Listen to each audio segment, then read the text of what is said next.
अपने पराए। घर की लड़ाइयाँ कितनी भी हो, लेकिन ये भी सच है कि किसी पर कोई आपत्ति हो तो अपना ही परिवार साथ देता है। भैया, मेरे पीछे पुलिस लगी है, प्लीज मुझे बचा लो।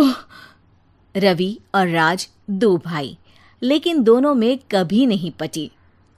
अरे क्या हुआ छोटे, क्या कर दिया तूने? अरे कुछ नहीं भैया, मेरा दोस्त है ना राजू, वो मुझे लेकर बैंक गया था। मुझे नहीं पता भैया कि वो वहाँ बैंक लूटने जा रहा है। मैं उसके साथ बैंक में घुसते ही सीसीटीवी कैमरे में दिख गया हूँ। अब पुलिस मुझे ढूंढ रही है भैया, मुझे बचा लो। राज कुछ सोचता है, फिर कहता है, ओके, तुम यहीं रुको, मेरा एक दोस्त पुलिस में है, मैं बात करता हूँ। तभी वहां रवि की बीवी राज की बीवी के साथ आ जाती है। तुम लोगों के घर जब तक पुलिस का आना जाना है, बच्चों को यहीं छोड़ दो, उन पर असर ठीक नहीं पड़ेगा। तभी वहां पुलिस आ जाती है। चलो चलो, कौन है रवि, थाने चलो। मैंने कुछ नहीं किया, मुझे कुछ नहीं पता। अरे वो तो पुलिस स्टेशन चलकर ही पता चलेगा कि कुछ पता है कि नहीं, चलो। कहानी का फ्लैशबैक। भैया, मुझे मेरे मकान में हक चाहिए ही चाहिए। अरे लेकिन छोटे, अभी मेरे बच्चों पर काफ़ी खर्चा है, तेरी भाभी की भी तबीयत ठीक नहीं रहती, बजट बिल्कुल नहीं है कि मैं अलग होकर रहूं। देख लो भैया, 1 महीना है तुम्हारे पास, जल्दी से घर खाली कर दो। अरे कैसी बात कर रहे हैं भैया, मेरे शरीर में अभी इतनी हिम्मत भी नहीं कि घर को खाली करे। तो क्यों अपना पोषण बेचा भाभी? अरे तुम तो जानती हो, पिताजी की बीमारी के कारण उन्हें हमारी जरूरत थी, कैसे आते पैसे। ससुर जी तो बूढ़े थे भाभी, उनकी बीमारी में भी पैसे लगाना कौन सा अकल का काम था। तो क्या पिताजी को मैं मरने के लिए छोड़ देता? अरे रवि, तू तो समझ, पापा को हमारी जरूरत थी, उन्होंने हमारे लिए हर वो काम किया जिससे हमें खुशी मिले। बैक टू रवि, जो जेल में बैठा है। ये मैंने क्या कर दिया था? मैं ना पिता का हुआ ना ही भैया का, मेरे साथ जो हो रहा है ठीक ही हो रहा है। तभी वहां पुलिस वाला आता है। रवि, तुमसे कोई मिलने आया है। भाभी, आप यहाँ क्यों आई? पुलिस स्टेशन है ये भाभी। भैया, आपकी जगह मेरा भाई होता तो क्या मैं नहीं आती? अच्छा, ये खाना ले लीजिए, खा लीजिएगा।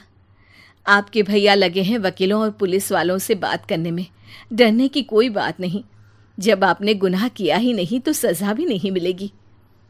रवि भाभी को देखकर रोने लगता है।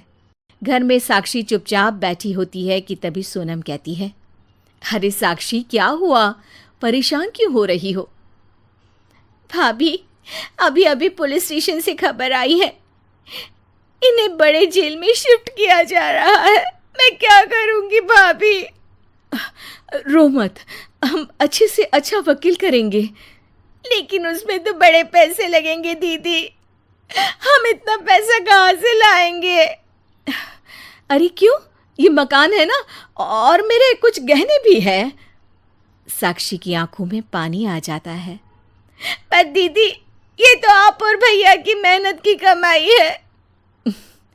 पापा के बाद भी तो हम लोगों का सब खत्म हो गया था, पापा को तो बचा नहीं पाए, लेकिन भैया को ज़रूर बचा लेंगे, और भगवान चाहेंगे ना तो दोनों भाई मिलकर इससे भी बड़ा मकान खड़ा कर लेंगे। साक्षी। थोड़ी देर में राज वहाँ आता है। सोनम सही कह रही है साक्षी, पैसों की कमी के कारण किसी भी बेगुनाह को सज़ा नहीं मिलती। राज एक अच्छा सा वकील करता है।